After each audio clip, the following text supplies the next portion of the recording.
Today, I've got something extra special for you. We are doing something that I rarely do. Get out of Manila.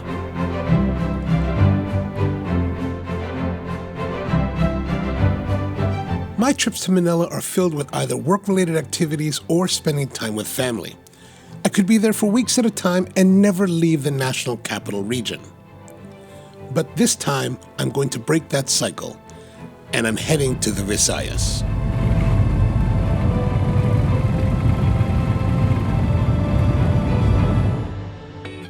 Located on the Isle of Negros in the central Philippines, Dumaguete is a 1.5-hour flight from Manila and is home to popular tourist spots such as the Rizal Boulevard Baywalk, the Pulang Bato and Casaroro Falls, the Apo Island Marine Sanctuary, as well as the St. Catherine Alexandria Cathedral. Known as the city of gentle people, I was a bit surprised to find the capital city of Negros Oriental felt more like a small town than a bustling metropolis. But I like it. I need to make my way from the airport. Evidently, taxis don't operate in Dumaguete as in other cities. The main mode of transportation here is the tricycle. And after waiting for my Grab trike to arrive, it was about a 15-minute ride to where I was staying. Whenever I visit a place, I try to do some research. Where to stay, where to chill, where to eat, and most importantly, where to get coffee.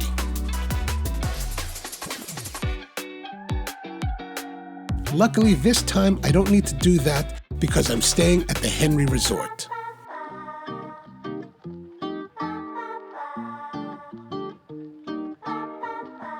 For over a generation, this was the location of the South Sea Resort. Birthdays, weddings, graduation, and special occasions were all celebrated here. So when Jaime Ponce de Leon decided that he was going to buy the property, he knew it held a special place in the hearts of Dumaguete locals and wanted to create a special place to honor that history while moving forward. To achieve this, he brought in designer Eric Paras, who would create a chic and modern hotel that is also warm and inviting while surrounding you with lush vegetation and a mix of a Mandari, Filipino Bahay Kubo, Spanish Mediterranean, tropical brutalist, and 90s modern design styles. Problem was, De Leon had no experience operating a hotel. This is when Eric introduced him to Hanky Lee of the Henry Hotels, along with architect Tim Wong and landscape designer Alan Tan to create this, the Henry Resort Dumaguete. As I arrive, I'm struck by the lush vegetation and its seclusion from the rest of the city. Getting here brings you through a maze of neighborhoods. It is an oasis. The check-in desks were full, so I took a stroll along the grounds. At the far side of the property is the Tanyon Strait.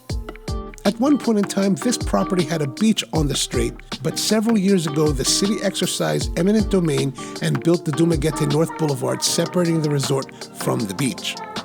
It's a bit of a shame, but you can still access the beach by walking across the boulevard. At the time I was there, a number of the old cottages were still under refurbishment. This particular ocean-facing structure is being created into a bar and should be finished by the time this video comes out. After checking in, it's time to head to the room, and I'm escorted by the very friendly Eunice, who welcomed me with a tropical beverage in exchange for my credit card. The resort is separated into two zones, the public areas that we've already seen, and the villas where overnight guests are accommodated. The villa side is guarded by these two immense red doors. They're really spectacular, and I'm tickled pink to enter the Forbidden Zone.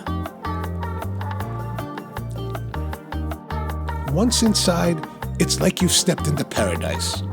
8 tropical brutalist villas house 32 suites, and I'm assigned one on the upper floor. My room is spacious with a king-size bed, seating area, mini bar, sofa bed, and a bathroom that's bigger than most people's bedrooms. The bath has ample storage area for baggage and clothing, as well as a roomy shower for 2, toilet, and a vanity. It's going to be a great place to spend the night. But I'm only here overnight, so I need to get moving. time to check out what the resort has to offer. And one big thing they offer here at the Henry is food.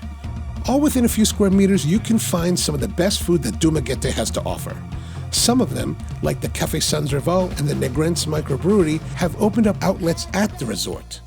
Then there's places like Si Senor for Mexican food, Noel's Brunch Bar for brunch and cocktails, the Red Kitchen for pasalubong, and a specialty coffee outlet called Coffee Collective, which is not related to the Danish Coffee Collective.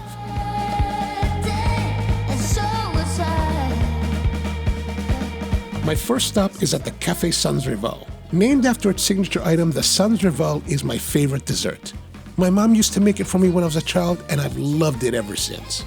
A proper Sans Rival features sheets of baked meringue layered with sugar butter and chopped cashews. Translated from the French meaning without rival, it truly is. And while some recipes for Sans Rival date back to the 1920s, others claim it was created by Filipinos who had traveled to Europe and tried the dakwah. And if you've had both, there's no denying the similarities. But I do think that the Sans Rival is better. Way better. The staff is friendly and they have an assortment of Filipino goodies available, but I'm only interested in one thing. If I really want to splurge, I can get a whole loaf of Sans Rival. But I think that might be a bit much and opt for just a slice instead. They also make something called Silvanas, which is a mini handheld version of the Sans Rival that is a popular pasalubong to give to family and friends.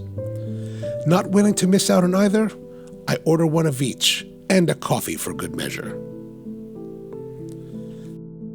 That's something important. I think a nice black coffee is the perfect foil for the buttery sweetness of Sans Rival. To my palate, it can be the perfect pairing. The coffee itself is pretty dark and bitter, but I keep it black because the sugared butter frosting should balance it out.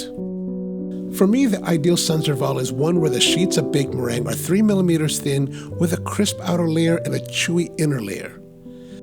This one has thicker layers that are crisp throughout, so it's not perfect, but it is good.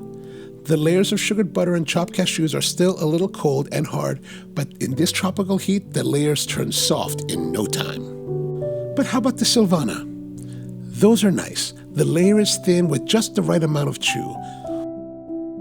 I'm loving it, and my indulgence is in finishing them both. After the bitter coffee, I'm looking for something a little cleaner and pleasant. Upstairs at the Coffee Collective, the staff is welcoming, and we chat about which coffee they think is best before settling into a double shot of their espresso. The espresso looks good. Nice reddish brown crema. It's a bit broken in this cup, but that's because the cup is too large for an espresso and it's sloshed around as I made my way to the table. The espresso is rich and well balanced with a round body. It's solid with a nice sweetness. It's surprisingly nice and I enjoyed it. After the coffee, it's time for a swim.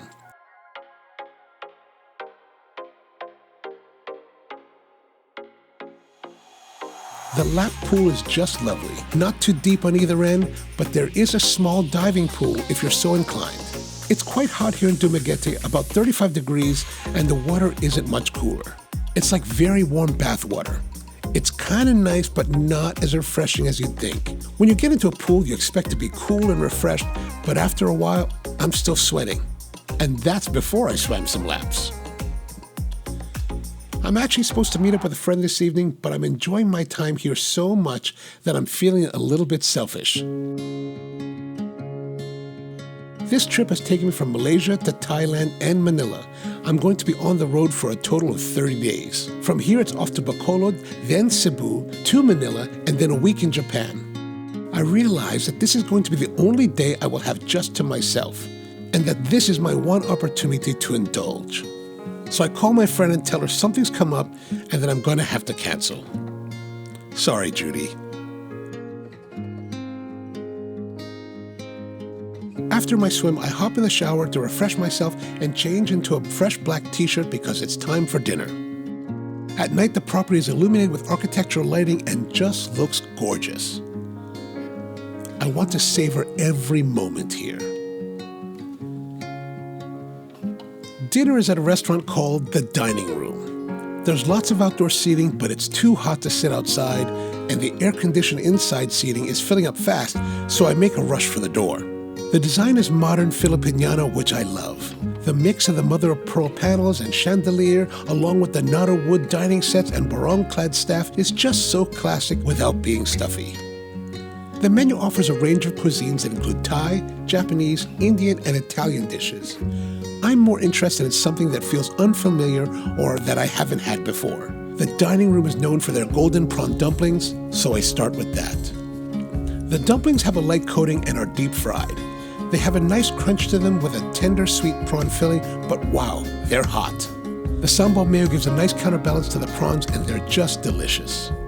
What I really need now is something cool, and the staff brings me a calamansi slush. If you're unfamiliar with calamansi, it's basically the Filipino lime, tangy sourness with a bit of mandarin sweetness. Filipinos put it on everything, and you should too. The slush is a perfect counterpoint to the meal. Next up is the watermelon burrata. It just sounded interesting to me. Ripe slices of watermelon served atop greens with fresh burrata and drizzles of olive oil and balsamic vinegar. It's a strange and unfamiliar combination, and I wish it had been made with seedless watermelon, but I am enjoying it. The watermelon was on the verge of being a little bit too ripe, but still had good sweetness to balance the creamy, light saltiness of the burrata. Finally, it's time for the main course. Chicken pianggang. This is a dish I had never heard about before. At first, I thought it might have been some sort of North Korean dish, but after Googling it, I learned that it is a famous dish from Mindanao that braises chicken with curry spices, coconut milk, and the special ingredient, burnt coconut. I'm a little bit suspicious because it's a dark dish that looks a bit messy, but once I take a bite, oh my gosh. I've been eating Filipino food all my life. How is it possible that this has escaped me? The burnt coconut brings a deep smoky note to the chicken, and the coconut milk with spices are just alluring. I'm totally blown away. This is Filipino food that I've never eaten before, and I vow to learn how to make it. And all of that for 1,435 pesos? A great meal and well worth it. Since I now have the evening to myself, I make my way to the conservatory to find a place to set up camp. It's getting late, and Noel's is about to close, but I'm able to grab a finger or two of Don Papa rum and a Coke Zero to enjoy with my Roma Craft Wanderlust cigar. It's like being in heaven.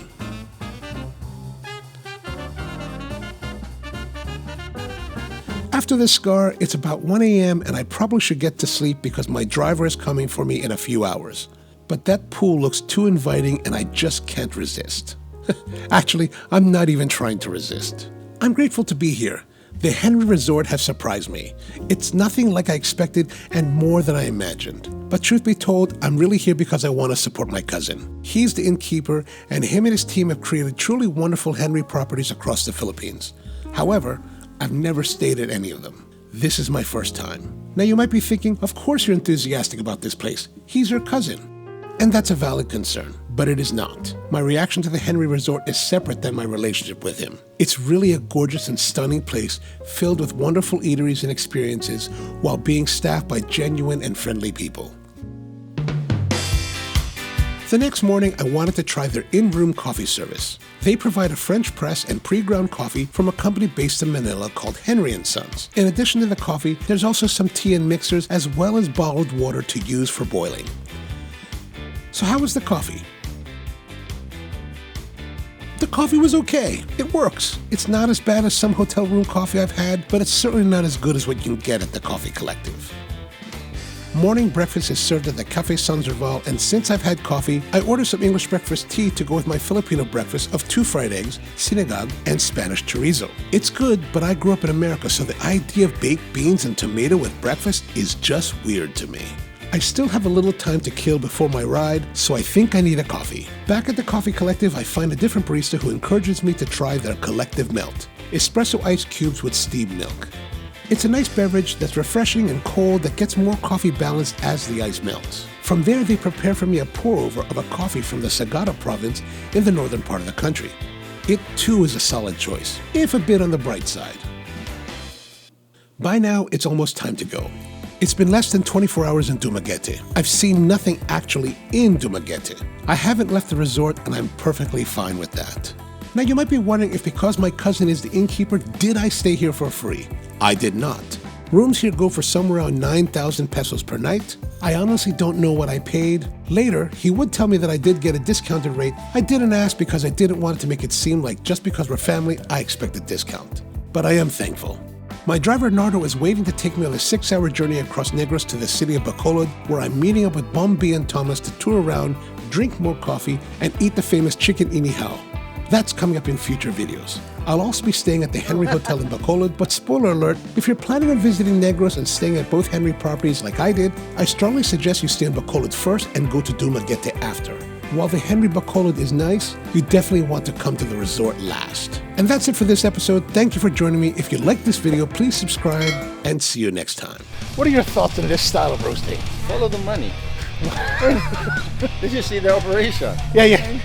Dude, how many of us have this kind of warehouse?